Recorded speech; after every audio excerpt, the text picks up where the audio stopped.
Këtë minutë këtë qas në paranoja Pas ju të Ilberto duket bota Me veri për stimulans Kurse me arrogancë dhe sot e rata që s'prishet koha Përfundova në nuk kur s'mu tha goja Imaginoj një minut pa ushtar pa jetima Si shishe në oqeana si vjenera ja gabanirin e fjall Stamson shkolla hopa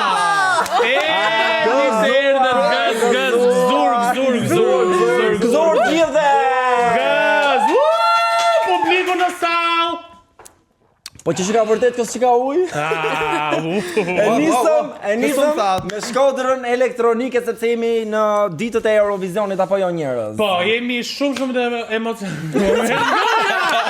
Jemi shumë të emocionuar për pjesëmarrjen e Shkodrës, duke qenë se ka bërë një zhurmë shumë të madhe këtë vit, si asnjë pjesëmarrës tjetër. Po, Kosjan dhe është e preferuara e fansave në Vivi Blogs ka dalë e para dhe pretendentja kryesore për të fituar këtë çmim. Po, jemi shumë excited, por nëse keni vënë një djalë të çuditshëm dhe një fytyrë të panjohur në emision, ai është i pari, i fundit dhe i vetmi. Mastermindi që fshihet pas videove të Lavilës. Është një fan si çmendur e Eurovisionit. Dhe what the fuck? Dhe na u lut që të vinte këtu. Desart Mera. Desi Lavilës. Nëse ju gjeta o programi më i mirë i Andales. Absolutisht po. O programi më i mirë. Unë do ta them publikisht, pra neve kemi ftuar në emision djalin që nuk na nxjerr as pak te Lavila. Sa video do na japësh? Sa video do na japësh? 10 video, lek pastaj u jap. Tani që t'ja shpjegojmë pak njerëzve sepse Desardi ndodhet tu sonte. Pse? Është personi që e njeh më mirë Eurovisionin dhe pjesëmarrjen e Shqipërisë. Kështu që kalojmë direkt te pika e parë që do flasim për 5 pjesëmarrjet më të suksesshme të Eurovisionit. Vendin e parë, përfaqësimi më i denjë që ne kemi pasur gjatë gjithë viteve nga 2004 deri në 2025 ka qenë Ana Shliu me Sos. E meriton të besoj? E kap dot notën e kokës? Se desi Se desi Me lerni të përfundojmë.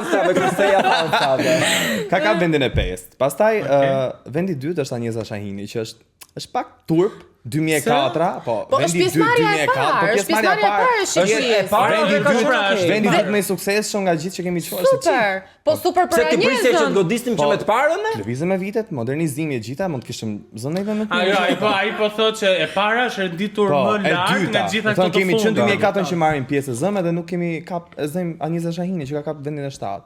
Pastaj vjen Eugen Bushpepa. Absolutisht. Ajo ishte super. Në vendin e 4 është Juliana Pasha. It's all about you, the things that I do, the rest of the world don't understand me. It's all about Dhe vendin e 5 Ledina Çelo. Në 2005-ën. Po, ka qenë pjesëmarrja jonë e dytë, po nuk është se më ka pëlqyer shumë fakt. E çuditshme që ishte një element sa ato me daullë. Po, folklorike. Diferencon se vendin e 16 ka zënë Ledina Çelo. Pastaj kalojnë, pastaj vendi 17 kemi pas Casey Tolen, kemi pas Elajda Danin, Bokën. Ne kemi preferuar vendin e 17. Po mbreti shqiptarëve në çfarë vendi ka qenë? Së kualifiku. Jeluani, po së kualifiku. Dhe sepse mendon që pas kaq shumë vitesh ende nuk kemi një këngë ose një përfaqësim të Shqipërisë vitet e fundit që të hyjë në top 5 e këngëve të renditura më mirë. Pse kemi ngel ende në vitet 2000? Audienca në fakt është lodhur duke parë gjithmonë përfaqësime nga Shqipëria si Junita Maliqi, Angela Perister, të cilat i klasifikojnë si gra që vetëm bërtasin. Ato i kanë qarë këngët që kanë dërguar, po thjesht njerëzit janë lodhur duke i parë dhe kur çon për shembull Eugen Bushpepa me Mallin që është vokaliste më i mirë në Shqipëri. Njerëzit pan diçka më ndryshe se mos. Po mirë, kemi pasur dhe Ronela Ajatin e cila na përfaqësoi me një këngë ritmike, kërcim edhe me elemente folklorike, por nuk u kualifikua. Po mos flasim fare për Ronela. Nuk u kualifikua Kostian dhe ti hidhu për pjet nga mëngjesit darkë. Meqense donim te Ronela, ti ke pasur dhe Aurela Gaçi në 2011 që ishte një këngë. Po nuk ishte këngë ritmike. Ishte një këngë rock. Po. Okej, që përngjasonte me Tina Turner dhe prapë nuk u kualifikua. Po nuk ka rëndësi sa vlerësohet nga fansat është gjë tjetër. Por që si performancë Aurela Gaçi e çau, edhe vokalisht, edhe performancën pastaj nuk vlerësohet se ka këngë më të mira punë për Eurovision. Shkoj keq me Ronelën. Ronela është skandaloze. Unë e adhuroj si artiste, më pëlqen shumë tip karizmatike, por thjesht në Eurovision ishte skandal.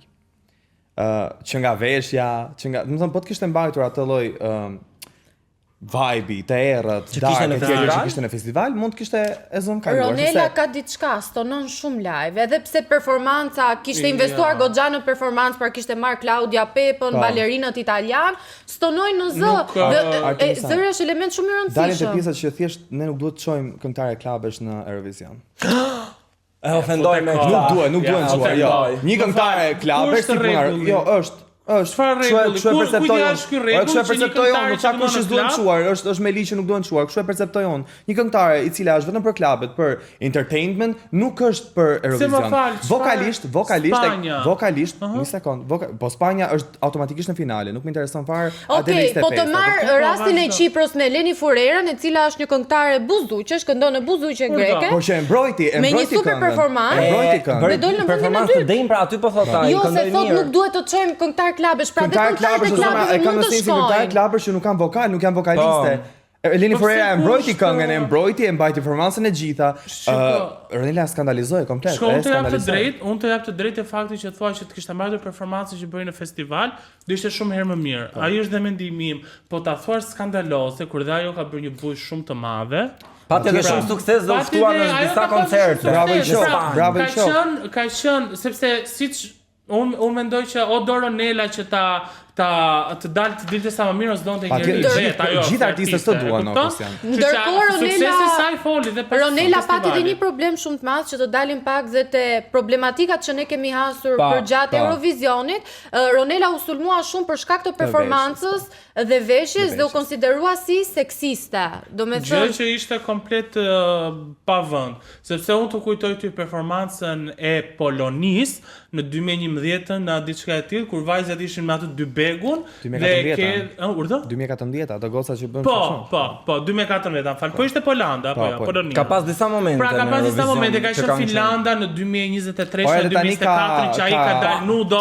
Pra ka qenë komplet e pa vend fakti që ata i quajnë në performancën e Ronelës seksiste. Por përveç Ronelës ka qenë dhe Eugen Bushpepa, të cilit ju ndalua transmetimi për shkak të tatuazheve të tij që kishte dhe anëtarët e tij të grupit dhe u ndalua të transmetohej performanca në kin për këtë. Kemi pas disa momente të tilla ne. Disa momente skandaloze vesh. Ju kujtohet edhe anglishtja e Jonidës, Dorata ju ka Dorata ju ka drejtë. A do të bëj psikopati. O si thon, tu improve. Dorata si e ka? Ju ka drejtë. Po kënga e Luizit që shpërtheu kur ai shkoi në Big dhe jo kur ai arriti 1 milionshin kur ishte në Big. Po sepse vetja gjë që mund ta lidhin Luizin ishte thjesht pjesëmarrja e tij në Eurovision, sepse Luizi ishte i harruar. E vërtet. Si artist ishte i harruar. Dhe vetmja gjë u dal ta shohun këtë një këngë me Juliana Pashën dhe në Eurovision. Por që Luizi ka fituar këngën magjik me Juliana Pashën, ka fituar Ethet të Supremes, ka fituar Big Brother. Ka marrë pjesë në Eurovision. Po pra, por që kjo i bën që njerëzit e zëm ta ngrejnë si figurë. Në piedestal. E ngriti Big Brother, por njerëzit e mendojnë që ai ka fituar gjithmonë. Por gjithsesi unë mendoj që zhurma më e madhe që ka ndodhur ndonjëherë për Eurovisionin dhe për Shqipërinë ka qenë ajo në 2019-ën. Kur po mbahej festivali RTS-s. Në prezantim ishte Alketa, në regji ishte Vera Karboska, faleminderit Vera. Thank you Vera, thank you Beyoncé Vera. Përballë ishin Elvana Gjata, diva e muzikës pop. Arilena Ara, princesha e muzikës pop. Të gjithë ishin me Elvanën, klikimet ishin anën e saj, vathët, performanca, balerinët, dëgjoj kudo në Shqipëri. Por se çfarë ndodhi? Alketa madje i kishte ndar mendje që do e flirtonte ajo, i kishin caktuar dhe një dhomë veç mas zhveshjes me emrin Elvana Gjata Queen. Por diva, the one and only.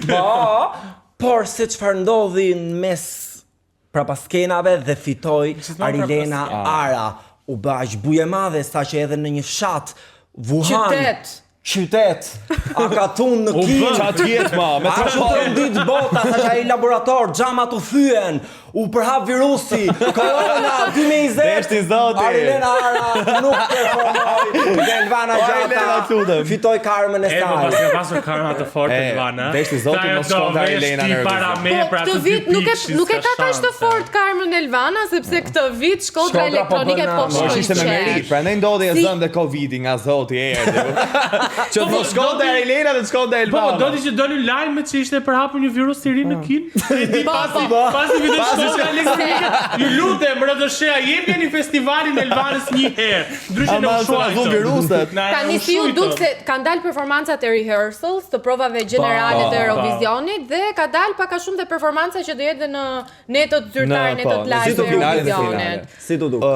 Mua vetëm gjë që s'më pëlqeu ishin ato kubet. Kubat, I know. Me sa di unë ose me sa mendoj të perceptoj unë zëm, po t'imagjinoj mendoj është planimetria e spitalit psikiatrik të Shkodrës. Që është dhe cover i këngës në Është cover i Spotify. këngës, po. Mund të jetë ajo. Dëgjoj. Gjithsesi nuk Jo, më prish ajo punë. është sepse është e parë nga Sipër, ajo Ah, është okay. thjesht mua nuk më rri me gjithë këngën. Po, me sa Shkodra pas, elektronike ka pasur buxhetin më të madh që është akorduar ndonjëherë nga 150.000 RTSH-ja. merituar. 150.000 euro që Merituar, askush nuk e ka marrë më parë, kështu që mendoj që dhe është investuar pak më shumë qoftë në drita, ndriçim, Të qoftë flakët, në flakët kanë Është 5.000 euro një flak në Eurovision Me njerëz sa kushton. pash, domethënë ajo diferencimi që bëhet në mes Kolës dhe Beatriçesh ishte sipas realitetit që përfaqëson Po, në Kola këngë, po. dhe Sepse kjo imagjinatës e është tjerë që përfaqëson Kroacia.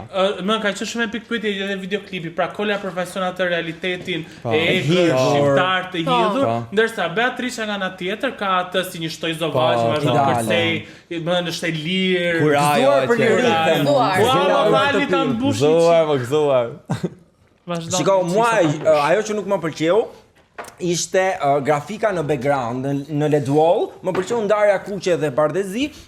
Po s'm pëlqeu që kishte tërkënd çakatror, mund të ishte më mitologjike, diçka më nice. Çfarë më Por ndoshta pëlqen? nuk qëndron gjatë gjithë performancës. Do është Ajo 30 që më sekonda pëlqen pa. mu më shumë është veshja e Beatrices në këtë Shumë e bërë nga performancë. nëna Domethënë, saj, e bërë nga nëna mamaja e saj, saj e cila është stiliste që simbolizon rozafën, Po. e cila u ngujua në kalan e rozafës dhe gjysmën Dhe kërkoj që e ka gjysmën si e të gjoksit, zhveshur, e të zhveshur dorën, dhe po. tjetrën e ka të veshur, kështu që veshja ishte e gjetur. Super veshje, po një gjë tjetër çfarë ka tërhequr vëmendjen e fansave ka qenë pak nga ato sekonda që janë shfaqur në prova ka qenë pak zëri Beatrices. Disa kanë thënë që nuk kanë qenë notat shumë të mira, ndoshta ka është e lodhur, se ka performuar shumë vende, por ajo çfarë unë mendoj është thjesht ajo mendon të ruaj zërin. Ashtu ndo zakonisht në second rehearsals, në provat e dyta zakonisht do të ruajnë. Fansat kanë qenë më ka pasur Se- shumë komente. Nuk pash ndonjë Se installator që ta bësh. Jo, se mendoni që Shkodra elektronike është e preferuara e fansave. Çfarë goditi këtë herë? Sepse Beatrice. shumë herë përveç karizmatike që Është është shumë. Kërcimi viral. Kërcimi Vogue. Vogue për të po. parë në Shqipëri më duket. Nga një këngëtare? Se di fix, por që Është- ajo e solli goxha. Jo, është për herë të parë kam përshtypjen, Në nuk është nuk Shqipëri e kemi po, parë më edhe në përpara. Eurovision, që ta serën pak edhe për publikun, ajo që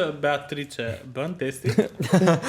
Që ne do e bëjmë për Ajo social? që Beatrice bën është një lloj kërcimi i cili quhet Vogue, është ka qenë shumë i përhapur në komunitetin LGBT në vitet 80 dhe më vonë. Dhe prandaj kjo është parë si diçka shumë risti për një performuese shqiptare. Po mendoj edhe teksti, ndryshe nga këngët pop që për shembull Elvana paraqiti në festivalin e RTS-s, ishte diçka etnike, diçka që ka lidhje me Shqipërinë. Edhe mua më pëlqen, mua s'para më pëlqen këngët tona që dërgoj, po më pëlqen shumë. Këtë koncept ka që ti sjellësh domethënë kulturën e ndryshe. shtetit tënd.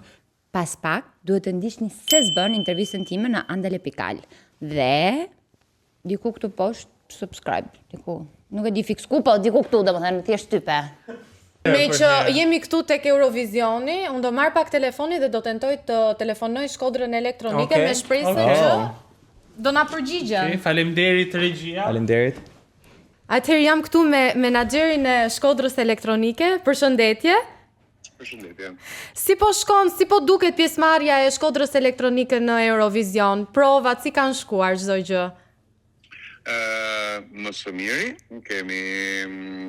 kemi superuar ato që ishin problematikat e vogla në dy provat e para, sidomos në provën e parë, në provën e dytë perfeksionuam çka na duhej, sidomos nga ana e staging, pra kamerat Ana vizuale. vizuale, Po. dritat, kishim një problem të vogël me mikrofonat që mendojmë që kemi zgjidhur jo me mikrofonat me in-ear monitors. Kështu që kanë shkuar shumë mirë dhe prova e fundit finale dje. Pra sepse bëhen 3 takes. Po. Ka shkuar mjaft mirë për sa i përket staging. Pastaj janë gjithmonë prova, prandaj quhen prova sepse artistët nuk impenjohen totalisht, por ajo që na interesonte dje ishte perfeksionimi I çdo gjë. I stagit, anës vizuale të gjës. Anës vizuale të gjës, sepse është një program televiziv, kështu që duhet të kushtosh jashtëzakonisht shumë. Po, e vërtet. Ne do të përcjellim të dualitetin midis kësaj bote ndorruese të Beatrices dhe botës reale të kolës. Të kolës, si nga ana muzikore, si nga ana e tekstit. Dhe ky kontrast, pra ky dualitet, mendoj që kemi arritur ta transmetojmë nëpërmjet vizualeve, nëpërmjet imazheve, nëpërmjet staging, pasi duke qenë kënga në shqip, është e vështirë që të kuptojnë tekstin. Nëse ju keni parë staging është shumë ndryshe nga festivali i RTS-s. Në një farë mënyrë ai pad i vogël që kishim në RTS për arsye produksioni, për arsye hapësire etj. Tash është një pad gjigant që formën e vet e merr frymëzohet në formën e tij edhe nga kopertina e këngës Zjerm, që siç e dini është planimetria e spitalit psikiatrik të Shkodrës, pra spitalit Marrëve, siç e quajnë Kola. Edhe kemi një të marrë që e godet fort. Edhe një pyetje të fundit, të lutem. Thuhet që këtë vit Shqipëria ka buxhetin më të madh që ka pasur ndonjëherë për të investuar për performancën e saj. Vlera thuhet që ka arritur deri në 150.000 euro. Sa e vërtetë është kjo? Jo, nuk është as pak e vërtetë. Pra, nuk ka një investim ekstra nga RTS-ja për Shkodrën Elektronike, pasi buxhetet mjaftojnë shumë kohë më përpara se të dihet se kush do ta fitojë festivalin. Buxheti i RTS-s është i njëjti që ka qenë në 5-6 vitet e fundit, zakonisht shtohet me nga 5-10.000 maksimumi euro në vit, pra në qoftë se këtë vit buxheti ka qenë diku te 100, se unë nuk e di fare mirë, me herë pas kam dëgjuar, buxheti ka qenë diku te 160.000, të cilat ne nuk i kemi harxuar të gjitha, kemi harxuar diku te, në qoftë se zgabohem, diku te 107, 140. Po pse jeni kursyer? Pra, po, ne kemi kursyer. Po sepse ne s'kemi balerina, nuk kemi nuk kemi me fjalë njerëz ekstra. Si këtë vit ka vendosur të kërcej Kola. Do kërcej Kola? Po artistët si janë Kola dhe Beatrice, janë shumë të emocionuar, si po e përjetojnë ata gjithë këto momentet e fundit përpara shfaqjes? Beatrice ka i jashtëzakonisht shumë emocion, Kola i jashtëzakonisht fare. Jashtëzakonisht fare. Është vërtet. Por besoj që ky emocion do rritet edhe te Kola gjatë ditëve në vijim. Në cilën semifinal do jetë Shqipëria dhe në çfarë renditje që dhe teleshikuesit ta kenë të qartë? Shqipëria është në semifinalen e parë. Është numri 12, kështu që kur të vi momenti që të votoni, ju lutem votoni. Numrin 12. Shumë faleminderit dhe shumë suksese. Shpresoj që të vini me fitore. Do jemi duke kënduar edhe ne me ta. Po. Ju mos ta bëni intervista kështu pa na lajmëruar, na lajmëroni, pas 5 minutësh do të bëjmë intervistë, se mos ta bëjë surprizë, po. Në një gjërat e papritura dalin më bukur. Ja, ju falenderoj, me që më erdhi Bea, po i them edhe Bea të përshëndesi live. Bea është emisioni Ma Quiz Mark. Andale nga Dalina Buzi. Andale nga Dalina Buzi.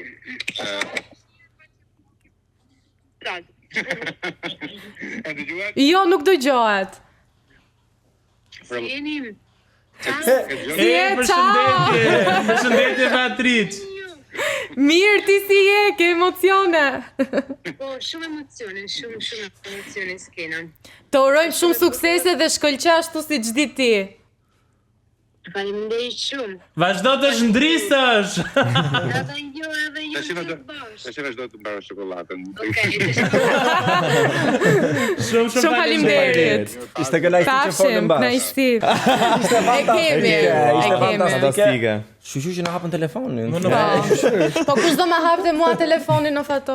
Pra e. Tani ju urojmë shumë suksese Shkodrës, po para se ta mbyllim desi. Kush janë sipas teje 5 veshjet më të këqija që ka pasur Shqipëria në Eurovision ever, ndonjëherë domethënë. Mos ull, lutem Ronela Hayati.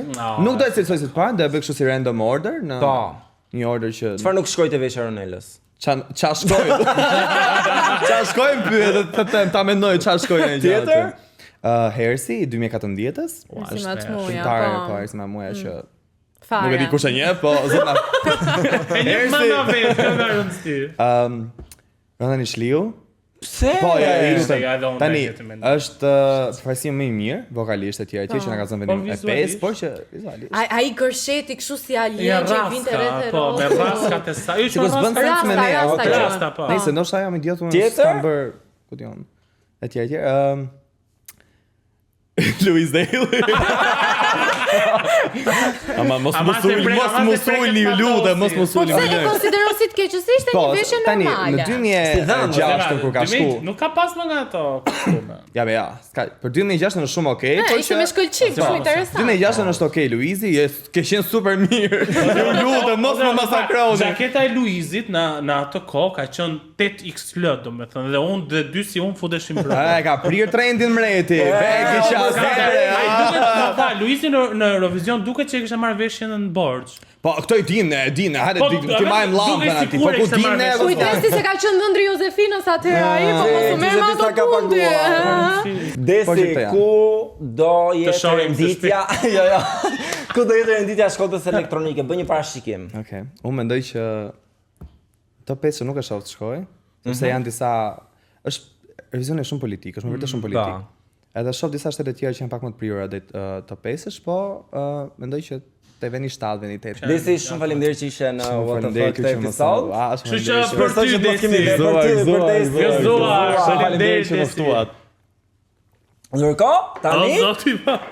unë dhe Misi kemi qenë në Tiranë në sheshin Skënderbej. Këtë herë nuk kemi pyetur shqiptarët, por kemi pyetur Dhe të vuajt. se si e njohin ata Tiranën. Kush e njeh më mirë se ne të dy, unë të paktën nuk e njoh më aq. Asu s'është e njeh shumë mirë. Gjysmën atyre pyetjeve nuk i di apo. Kush flet? Ti që nuk lejon që ne të përmendim prejardhjen tënde. Mbetet ende një mister. Ky alkoholisht ishte ide e mirë.